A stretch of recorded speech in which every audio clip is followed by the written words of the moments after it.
Welcome everybody to the warehouse. We are going to talk today about the oceans, and we are fortunate enough to have Mr. Magnus here from the Oceans Campaign and the Arctic Campaign to answer some questions and have a little chat about the beautiful blue ocean. So Magnus, you are Oceans Campaigner. Yeah. Here in Denmark, and you're from Sweden. Yeah. And you grew up with living close to the ocean, appreciating the ocean. Like, how did you become an Oceans Campaigner, and why is that important to you? Yeah, I grew up by the ocean. That's true. Yeah. I've always been really fascinated by the ocean. Like when I was a kid, I used to put on my ski goggles and pretend they were like a snorkeling mask, and even before I could swim. Then as I grew older, I started surfing and traveling around all over the world, and feeling really connected to the ocean. And I'm really interested in environmental politics, and there's a lot of bad things going on with the oceans. So if you want to do good, there's a lot of good stuff to be done with the oceans. Cool. And did you study marine biology, or how did you take that forward? Your love of the oceans. I studied environmental science. Yeah.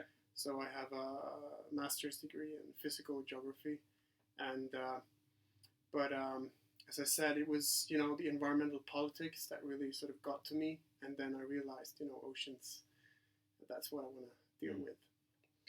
I think that leads well into one question from a volunteer, and that's a bit more of like a general question about campaigning with the oceans. And this person is asking about like, how do we engage people in something as difficult to relate to as the oceans? For some people, like, the ocean is just far away. It's not part of their everyday life. They can't see what's going on underneath the water. So how do we kind of like work with things that feel so abstract as a marine reserve, and engage people into things that are actually really important around our future and the oceans?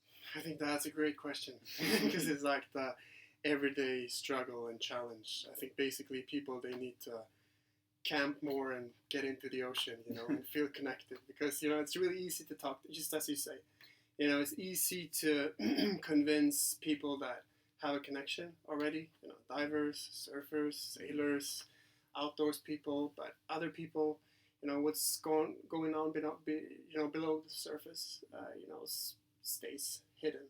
Yeah. So I think basically we need to show the beauty that's underneath the surface. And I think the Arctic Frontiers campaign, for example, where we recently had a really nice win, I think in that campaign we've managed to do that, show the hidden beauty in the Arctic Ocean, and show what's in there, and make it public. Because I think then we can really touch people and make them understand that this is something that needs to be protected. But yeah, it's a challenge. One of the that I can remember, one of the most engaging things that's happened in the oceans, that people really seem to have connected with, is plastics. After this young boy from Holland created this device that could collect in plastics in the ocean and got all this attention around it, and really people started to really feel like their actions maybe affected sort of the oceans and just how much plastic really is out there in the oceans. And is that something? What is your thoughts on that? And is that something that like Greenpeace will think about working on? Yeah, I mean, we are working with it to some extent, with something that's called the Ocean Lovers campaign, where we're trying to build awareness around the issue. I think it's great that we're working with it because, first of all, it's a huge problem. It really devastates me, and I think most people, to see all the litter that's out there, and you see turtles that have plastic in their nose, and you see them struggling with plastic bags and stuff like that. The problem, though, is that it's really hard to point at one particular solution and campaign on it, because I think an efficient campaign should both have sort of a public part, that highlights the problem, but it should also point towards the solution. Problem with marine litter and plastic is that the sources are everywhere. Plastic bag, stuff from textiles, microplastics, even toothpaste. It's hard to point at that one solution that can solve it. I think, though, we should try to find that and run a campaign that doesn't only highlight the problem, make people aware, because nobody wants plastic, in the sea. Nobody wants that, but actually targets the problem. We've been mentioning it in the Nordic office. It's just that we've been really busy with the Arctic and some other stuff right now. But it could be a possibility for sure. Yeah, we work more with it. Great. Maybe moving a little bit more, touching on a bit of the political side. There's a question that somebody's interested to hear more about OSPAR. And again, this is sort of an acronym and sort of sometimes I think a word that makes people kind of disassociate from the oceans, because it's sort of like hard to connect with. So what is OSPAR, and what's happening next with OSPAR, and why is OSPAR so important? I think it's really funny that you see that with acronyms, because sometimes it's even as if the decision makers and administrations, and they're making this shit up so that it should be complicated, so that people shouldn't understand it, so that it should go under the radar. So OSPAR is basically a commission set in place to protect the North Atlantic. And part of the North Atlantic is around the North Pole. So there is a proposal discussed right now to protect about 10% of the international waters around the North Pole. And this is a huge thing. If a positive outcome would happen, if we would be able to protect this piece of the Arctic, it would be the first time that nations actually came together and protected a vast part of the Arctic. So that's in a nutshell. Wow, that would be great, and that's something that is coming up soon. We might hear about if that body of the political body that's negotiating that will happen soon. Yeah, in the end of June, they are taking a decision on this proposal. Unfortunately, some countries, like the country where I work in, Denmark, is likely to block the proposal. So the struggle is likely to continue another year. But we're getting there, and we're having momentum, and we're positive about it. Cool. Speaking of that northern part of the world, recently in the Arctic Frontiers project, which was highlighting the destructive bottom trawling fishing that was moving further north into the Barents Sea, into the areas around Svalbard, just had a huge victory, and pretty unprecedented victory, in getting the seafood industry and fishing associations to sign on to an agreement to protect these areas. Can you reflect a little bit on that and what it means for potential future oceans work? Yeah, it's really nice. I mean, it's great. So what happened was that we noticed in the Nordic office, we've been monitoring the fishing fleet outside of Svalbard in the northern Barents Sea, so high up, sort of in the Arctic.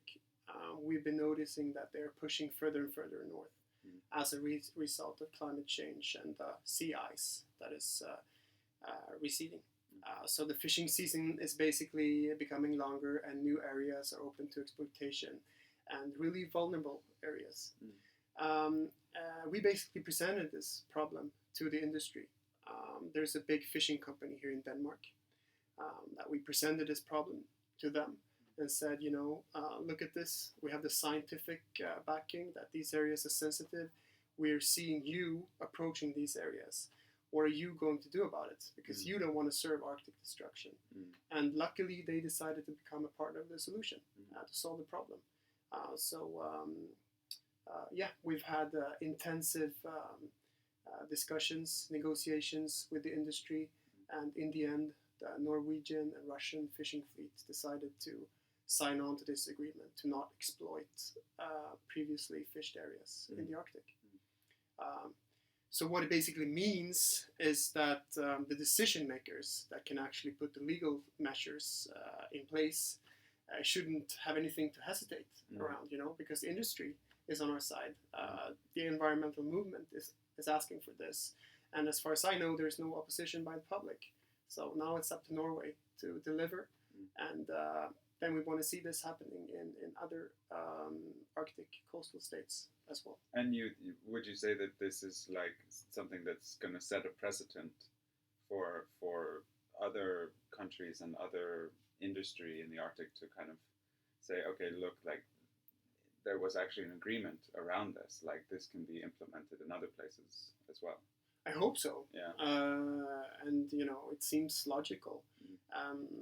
My colleague is right now in some EU Arctic meeting, and the EU Commission actually lifted this and as a sort of example of how the industry is sometimes even more advanced than countries and decision makers, which is really cool. So it's a big splash, I think, and for sure, it's going to create waves. Yeah, cool. Great, and I guess the Arctic Sunrise will be up around Svalbard this summer in around a month's time, and documenting some of these areas, cleaning up some of the trash and debris from the fishing industry on the beaches, and shining a spotlight on any trawlers that try to sneak up there, or just kind of document and keep an eye on all of this. Exactly. I mean, we can't know that this agreement is actually being followed unless we go there and monitor, or until we have the legal measures in place. So one way of checking this is to actually go there in place. And I heard you're going. Yes, I am. How about that? I'll be there with the poster contest winners, and we'll be talking to different people on board, documenting their trip and doing some cleanup of the beaches up there. So it's going to be great. Excellent. Just to wrap up, I'm just kind of wondering, like, there's so many issues that are affecting the oceans. There's biodiversity loss, there's plastics, there's the need for marine reserves, there's acidification. Like, if you had kind of the magic ruling pen of the world and you could write the script of the future of the oceans, sort of, what are some of, like, maybe 2 or 3 of the main things that you feel have to happen for the oceans? First of all, there's a really cool thing that is going to happen, that is underway, and something that we're going to work with. The UN is they're starting to negotiate a huge biodiversity agreement for the world's oceans. And there's actually a chance that we're saving about 2/3 of the world's oceans if we get a nice agreement, which includes creating marine reserves. So first of all, to get that thing, proper in place, that would be one thing, and something that we're going to inform you guys more about once we're more involved and develop the campaign.